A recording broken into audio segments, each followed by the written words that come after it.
Good morning students. Today we'll continue chapter 2 Pol Science.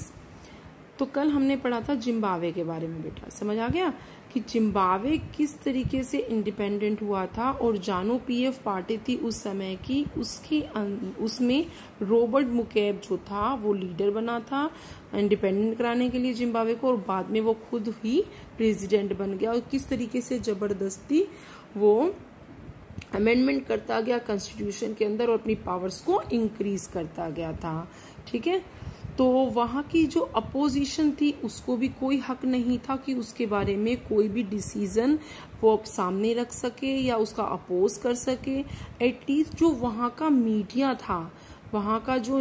था उसको भी बिल्कुल अलाउ नहीं किया गया था कि वो कोई भी उसके अपोजिशन में कुछ छाप सके।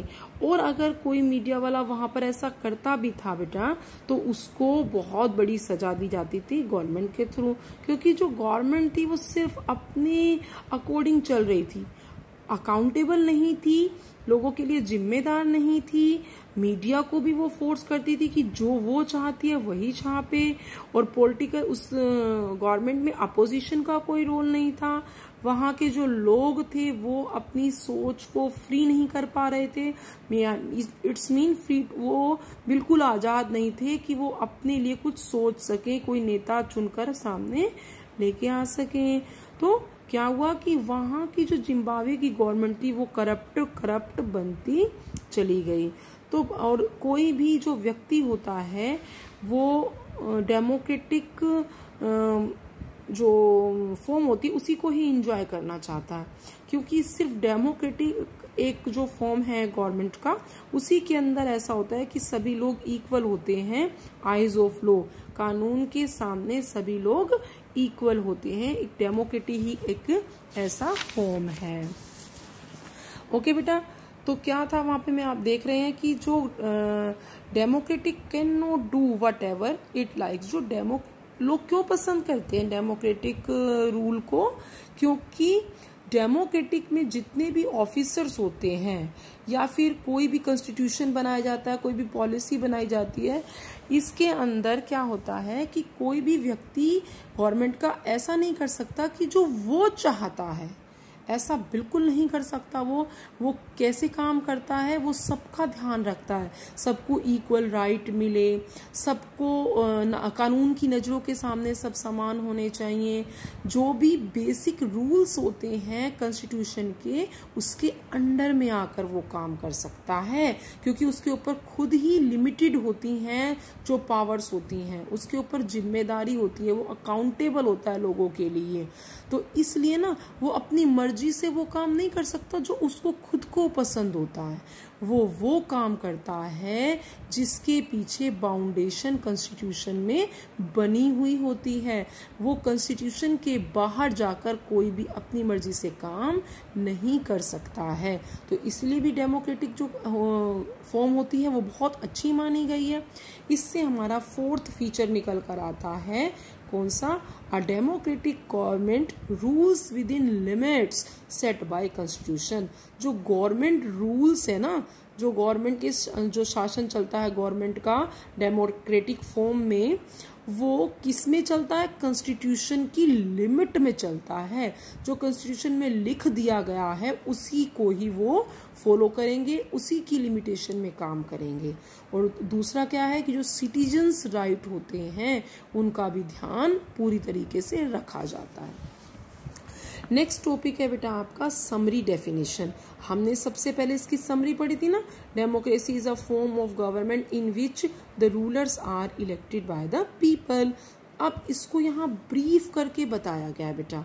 अगर ये पूछा जाए कि डेमोक्रेसी क्या होती है तो हम यही वाला आंसर देंगे। ठीक है, मैं लिख देती हूँ यहाँ पे डेमोक्रेसी। ठीक है, व्हाट इज डेमोक्रेसी क्वेश्चन अगर बनता है तो ये वाला आंसर आ जाएगा। अगर वो पूछता है कि गुड डेमोक्रेसी का क्या मतलब है, गुड डेमोक्रेसी को डिफाइन करो, तो आप उसमें ये पॉइंट्स नोट डाउन करोगे। Number 1, rulers elected by the people take all major decisions. ठीक है, जो भी मेजर डिसीजंस होते हैं, सबसे पहला रूल बनता है डेमोक्रेटिक अच्छी होने का, वो सिर्फ वही ले सकता है जो इलेक्टेड होता है। अभी आपने बहुत सारी कंट्रीज के अंदर हमने पढ़ा, जिम्बाब्वे में, पाकिस्तान में, चाइना में, वहां पर कौन ले रहा था डिसीजन? अपनी मर्जी से लिए जा रहे थे। मिलिट्री के अधिकतर लोग इसमें डिसीजन लेते थे। जो चुने हुए होते थे उनका कोई रोल ही नहीं है भाई बीच में, वो सिर्फ कठपुतली बन के काम करेंगे जैसे जैसे उनको कहा जाएगा। तो एक गुड डेमोक्रेसी का सबसे पहला जो रूल है वो क्या कहता है कि जो भी मेजर डिसीजंस हैं वो इलेक्टेड पीपल के द्वारा लिए जाएंगे। सेकंड क्या कहता है? Elections after offer a choice and fair opportunity to the people to change the current rulers। अगर सेकंड क्या कहता है कि अगर मान लो हमने ये देखा कि जो हमने रूलर अपनी ही मर्जी से चुनकर सामने लेकर आए हैं, हम उसको उससे ही हम अपना राजा बनाना चाहते हैं, शासक बनाना चाहता है, और वो हमें पसंद नहीं आ रहा क्योंकि वो काम ढंग से नहीं कर रहा जैसे उसने वादे किए थे, तो हम उसको चेंज भी कर सकते हैं। बट नॉन डेमोक्रेटिक में ऐसा कुछ नहीं होता कि आप अपनी मर्जी से उसको हटा सकते हो।